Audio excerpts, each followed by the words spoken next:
Мынау жайықтың жағасы. Жайықтың жағасы болғанда да бұл жер көне сарайшықтың орны.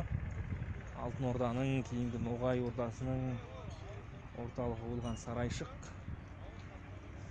Мынау жайық тасып жыл сайын көне қаланың орнын басып кетіп жатыр деген әңгімелер болды ғой. Соның алдын алу мақсатында болса керек. Бұл жерде үлкен жұмыс жүріп жатыр екен. Кәдімгідей жағаны бекітіп, бетоннан құйып биіктетіп жатыр. Біз тұрған жағаны, бірақ арғы жаға әзірге сол табиғи күйінде тұр. Негізінен жаңа менің түсінгенім бойынша қаланың негізгі орны осы жайықтың арғы беті. Мен тұрғаннан тоғай басып кеткен жердің барлығы сол қаланың орны деп түсіндірді бізге гид. Ол жер тіпті зерттелмеген де, әлі қаралмаған да, демек негізгі тарихтың бәрі сол жақта жатыр деген сөз. Біз қазір сол ескі орталық, мынау Сарайшық қаласының ескі орталығы деген тақта бар осы жерде.